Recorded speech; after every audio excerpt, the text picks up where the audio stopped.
Hi everyone, let's move out to professional conduct and ethical standards. We'll start in a module 1. The title of a module 1 is Introduction to Ethics and Values. We have the history of ethics. Number 1 is the classical period and the Middle Ages, the early modern period, the 19th century, the contemporary period, and ethics. Ethics was derived from the Greek words ethos, which means character, and from the ancient Greek ethikos, meaning arising from habit or customs. It is also known as moral philosophy, refers to the branch of philosophy that involves systemizing, defending, defending, and recommending concepts of right and wrong conduct. Ethics may be divided into four areas: metaethics, descriptive ethics, normative ethics, applied ethics. Ethics and values. Each person has a set of values and code of ethics to which he adheres, but is different but there is a difference between the two. Oftentimes the two are used interchangeably, but there are significant differences that must be understood. While values and ethics are different, they are closely related and come together to form the basis of decision making for most people. The word values was taken from the Old French word value, which means worth, and from a Latin word valere, which simply means be strong. Ethic is either a written or unwritten guideline for conduct.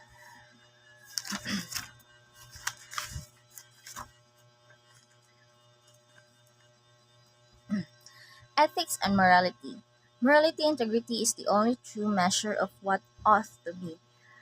The most successful professional is nothing unless he too is morally upright. Thus, the philosopher speaks of ethics as the only necessary knowledge. Morality is the foundation of every human society. Like, gina-apply nimo imong natun. Okay. Human acts are actions that proceed from the deliberate free will of man. In a broader perspective, the term human acts refers to any activity performed by man. Human acts, it requires man rationality. It requires knowledge, freedom, and voluntariness. Like mga beliefs nato, like sample na ay ning labay na um nailabay na tiguwang tas imong gitibangan voluntarily. And acts of man, it does not require man's rationality, done without knowledge, without consent, and involuntary. Done without knowledge, without consent, and involuntary. Acts of man is like kanang not controllably. Wala nimo gi-control like sneezing, mangutot ka, like automatic nga dili nimo siya makontrol.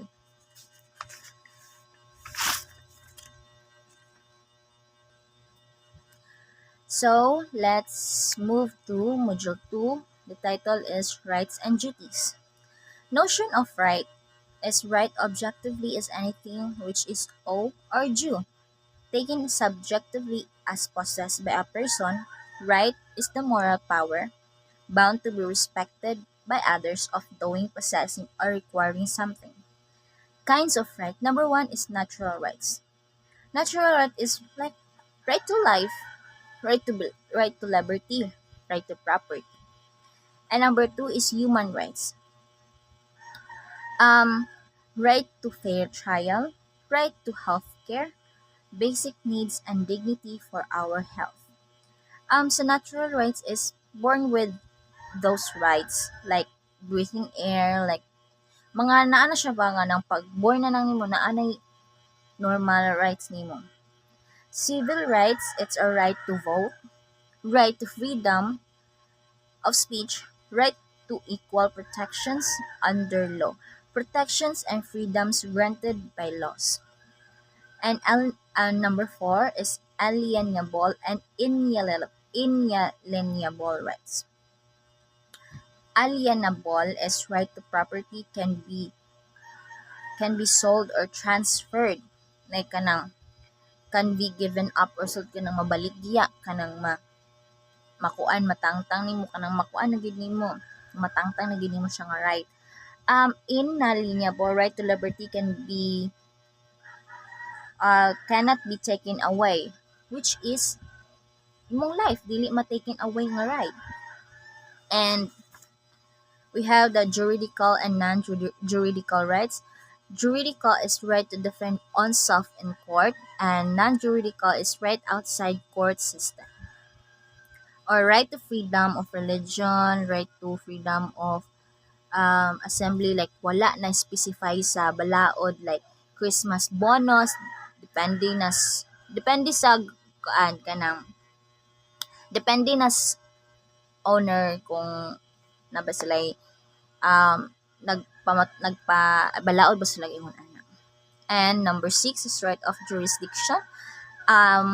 Right of jurisdiction is a country's viewer govern itself, like example Mayor Shao nga naa siya balaod gi-implement, which is no smoking. Dapat diri ra jud na siya sa iligan siya ma-effective kay boundary na siya sa laing city man. And we have the civil and political rights. Civil rights is a right to vote, right to educational, right that protect individual from unfair treatment and ensure equal access to services and opportunities. And number 2 is the political rights. Right to run for public office, right to suffrage. Rights that allow individuals to participate in the country's decision making process. And the meaning of the duty is like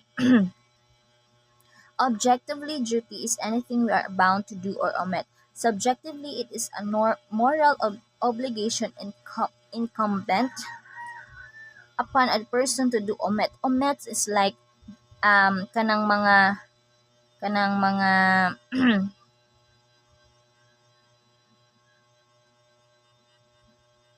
omit is kanang dili mo follow sa rules.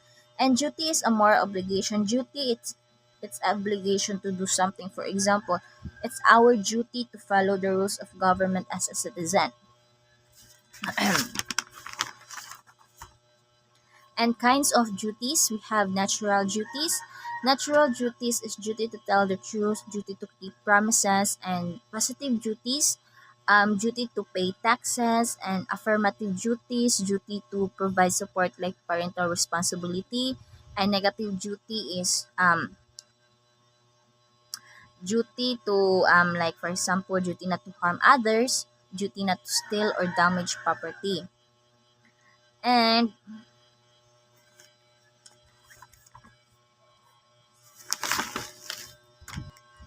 And let's move forward to Module 3, and the title is Human Rights and Ethics in the Law of Enforcement Setting. Human rights is the aggregate of privileges, claim benefits, entitlements, and moral guarantees that pertain to man because of his humanity. It is the legal and moral entitlements that have involved as a basis for constructing how state power is used, and particularly to limit its use against the rights of citizens. As a human beings, we have worth and dignity. Nature of human rights. Principle of human rights made to point out that the international community must treat human rights in an equal manner. Dapat equal and fair jud dapat ang pag-treat sa mga rights. Kung unsa man gyud na rights ang usa ka tawo, i-fair na lang jud siya, or kanang i-support or i-ano na lang ang kung unsa gyud ang iyahang um ang iyang right kay mao na mo gyud ang iyang right. And on the same footing and with the same emphasis, Jose de Boyocno and emphasized the validity of these principles, that people cannot enjoy civil and political rights unless we enjoy economic, cultural, and social rights any more than we can ensure our civil and political rights. Number 1, universality, rights that belong to and are to be enjoyed by all human beings without distinction of any kind. Number 2, indivisibility, all the generations cannot be separated from one another. Interdependence, this is co-equal in importance, and that these rights are guaranteed that an individual can live decently and in dignity.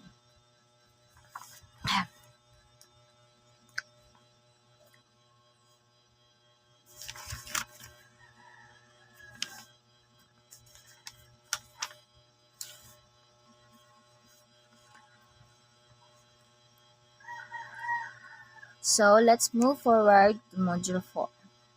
Lesson title, it's all about ethical issue and dealing with victims of crime and suspects.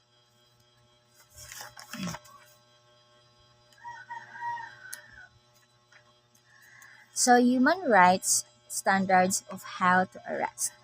Everyone has the right to liberty and security of the person and to freedom of movement. No one shall be subjected to arbitrary arrest or detention. No one shall be deprived of his or her liberty except on such grounds and in accordance with such procedures as are established by law. Anyone who is arrested shall be informed at the time of the arrest of the reason for his arrest. Anyone who is arrested shall be promptly informed of any charges against him or her, and anyone who is arrested shall be brought promptly before a judicial authority. Anyone who is arrested has the right to appear before a judicial authority for the purpose of having the legality of his or her arrest or detention reviewed without delay, and shall be released if the detention is found to be unlawful. And human rights standard for detention. Pre-trial detention shall be the exception rather than the rule. All persons deprived of their liberty shall be treated with humanity and with respect for the inherent dignity of the human person. Everyone charged with a penal offense shall be presumed innocent until proven guilty in a fair trial. No detainee shall be subjected to torture or to cruel or degrading treatment or punishment or to any form of violence or threats. Detained persons shall be held only in officially recognized places of detention, and their family and legal representatives are to receive full information. Juveniles are to be separated from adults, women from men, and unconvicted person from convicted person. Decisions about the duration and legality of detention are to be made by a judicial or equivalent authority. And human rights standards use of force and firearms. Everyone has the right to life security of the person and freedom from torture and cruel, inhuman, or degrading treatment and punishment. Non-violent means are to be attempted first. Force is to be used only when strictly necessary. Force is to be used only for lawful law enforcement purposes. No exceptions or excuses shall be allowed for unlawful use of force. Use of force shall always be proportional to lawful objectives. Restraint is to be in the use of force. Damage and injury are to be minimized. Ethical issue in dealing with crime and suspect are multifaceted and can arise at various stages of the criminal justice process. Here are some of the ethical considerations.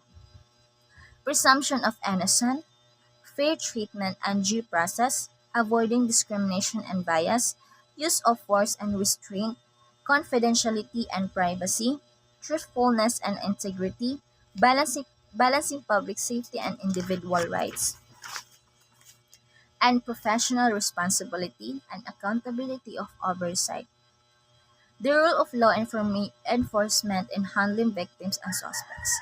Victims' protections and safety, support and assistance, investigations and evidence collection, empowerment and advocacy, and the suspect, apprehension and arrest, Miranda rights and due process, and interrogation and questioning. Okay, let's move forward to Module 6. And title is The Foundation of Police Force. Introduction is the police simply means the public official with the extraordinary powers of arrest, who perform direct patrolling services, criminal investigations, traffic control, and etc. The duties and responsibilities of all police officers are clearly stated in Section 17, Rule 11 of the National Police Commission. Foundations of police ethics. Professional conduct and ethical standards and a high degree of honesty are more essential for officers and members of PNP than for any member of the society. Primordial police responsibility. The primary objective of the police is to prevent of a crime. To prevent kitag crime kanang mga mana jud na ang objective rule sa police is to prevent a crime para ginamanaghan ang kriminal or crime nga mahitabo sa country or city. And limitation of police authority. He must be aware of the limitations which the people through the law have placed him. He must ensure that he does not pervert its true character. Knowledge of the law and other responsibilities. The policeman shall assiduously apply himself to the principle of the laws which he is sworn to apply. Use of proper means to obtain proper ends. The policeman shall be mindful of his responsibility to have a strict selection of methods in discharging the duty of his office. Violation of law or public safety and property on the part of the officer are intrinsically wrong. They are self-defeating if they instill in the public mind an alike disposition. Cooperation with public officials, proper conduct and behavior, and conduct towards the community. And also conduct arresting law violator. Policeman shall use his powers of arrest in accordance with the law and with due regard to the rights of the citizen concerned. And he shall at all times have a clear appreciation of his responsibilities and limitation regarding the detention of the accused.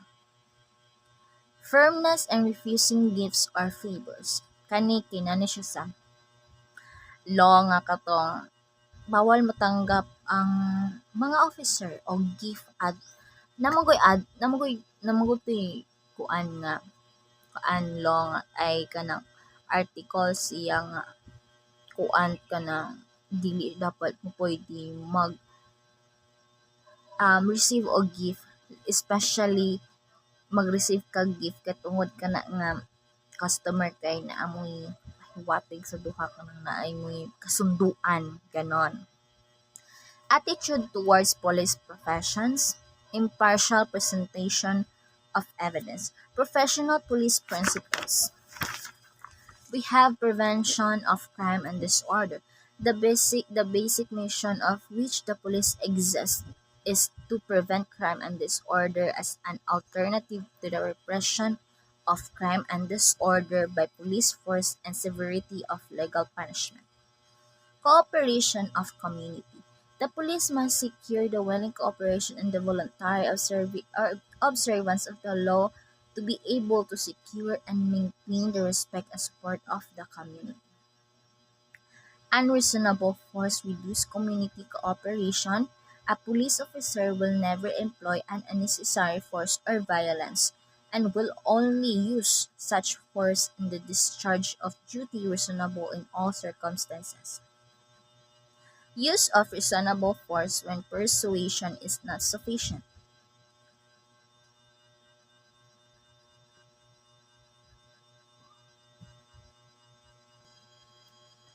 Unreasonable force reduce community cooperation. Use of reasonable force when persuasion is not sufficient. Impartial enforcement of laws. In short, there should be impartial enforcement of laws on all individual members of the society without regard to their race or social standing. The community is the police. The police at all times should maintain a relationship with the community that gives really to be historic tradition that the police are the community are the police. Police should not usurp judicial powers. Dili man mo anog power. Reduction of crime and disorder. The test of police efficiency is the reduction of crime and disorder until totally eradicated, not by evidence of police presence and actions in dealing with the community. Rules of information impartially observed. Policemen engaged in anti-crime operation always consider the safety and security of who might be caught in the crossfire or armed encounters. The use of force, including firearms, is justifiable only by virtue of the doctrine of self-defense and defense of a stranger. Nobody, including the policemen and other law enforcement authorities, is above the law. The use of force, especially firearms, should be applied only as a last resort when all other peaceful and nonviolent means have been exhausted. The use of force, especially firearms, should be confined only in the lawless elements and the responding PNP unit. This is inherent in the police service in which the profession, the armaments, and safety of every PNP member are dedicated to the protection and safety of the people.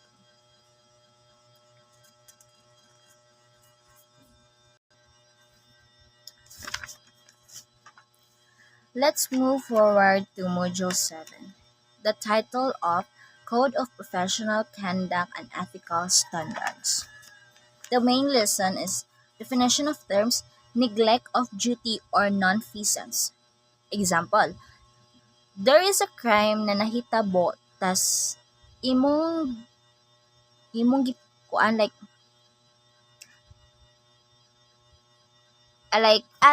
there is a crime na nahitabo tapos imong gipatakas ang suspect kay tungod it's your friend, imong amigo na kay action nga nabuhat nga na fail. Neglect of duty or nonfeasance. Failure to perform an act which one is obligated. Irregularities in the performance of duties or misfeasance. Misfeasance example, kanang mo-arrest ka tas wala nimo na nabasahan og Miranda rights, kulang-kulang improper. Nag-perform kas imong professional work pero improper kaayo. The improper performance of some act which might lawfully have been done. Malfeasance is an actor intentional and just perform.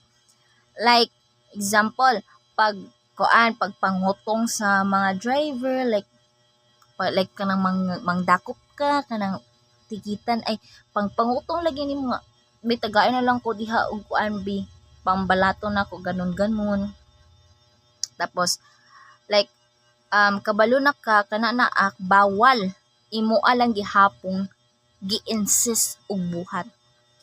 Misconduct is the wrongdoing or violation of department procedures. Example, pag-arrest nimo imong gibalikas. Kanang kanang wala nimo kanang gibalikas nimo or giunsa pa nimo siya gi-harm nimo siya kanana.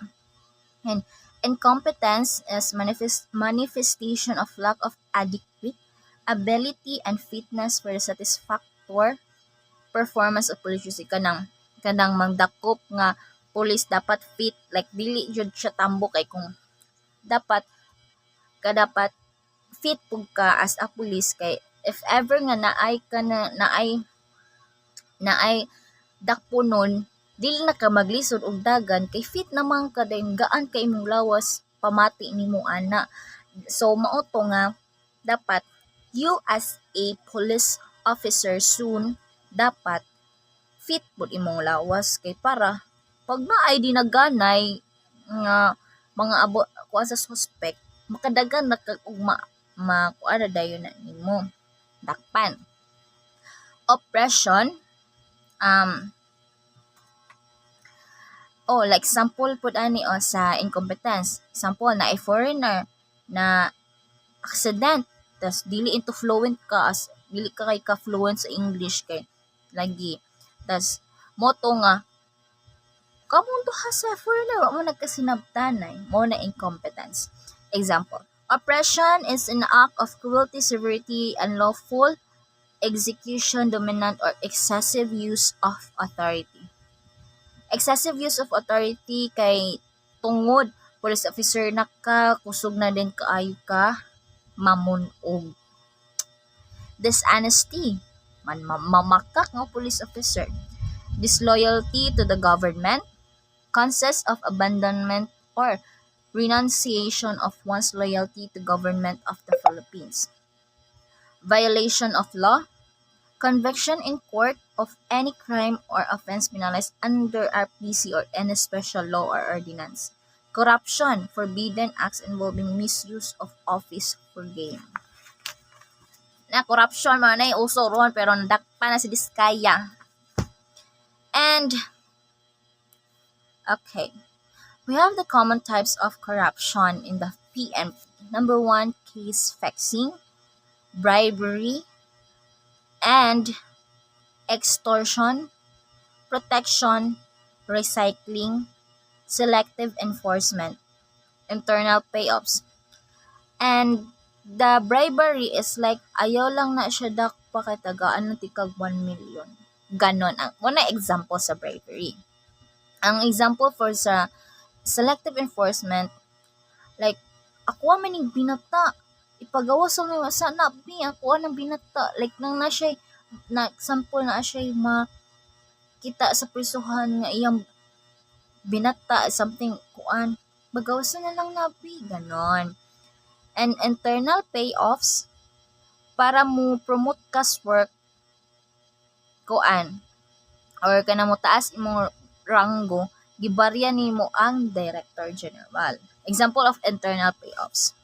And also the favoritism, example of favoritism is kanang puno kayo kag loan.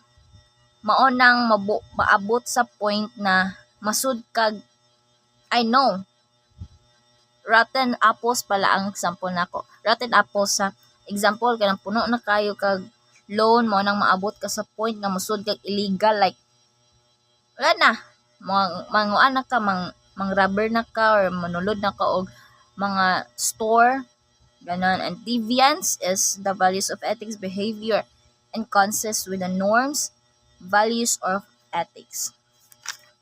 PNP core values: love God, respect for authority, selfless love and service for people, sanctity of marriage and family life, responsible dominion, stewardship over material things. And police officer creeds: I believe in God, the supreme being, the great provider and the creator of all men and everything dear to me. And we have the PNP stands on basic issues. PNP image. PNP image is any organization affects the spirit, the corps, moral and welfare of the members and scenes of pride and the organization in view thereof. All members of the PNP should conduct themselves in a manner that would not place the PNP in a bad light. Kay ang PNP image, which means as you as a police officer dapat mustan pug ka as a police officer, dili ka mustan og kalambati kaayo ka na imuhan na ipagawas kung hubi kanang unsa jud ka nga pagataw kay masira ang image of PNP like karon o unsay mga kuan sa mga about sa politics dayon maapil ang police. So other students or other ma-apply og pagka PNP murag mawad-an sila gana kay nabati na ang image sa PNP. And we have the career management, the K to professional. And police management leadership, equality in the service, delicadeza, police lifestyle, political patronage, human rights, setting example and integrity and respect for human rights and professionalism and so on and so forth. Thank you.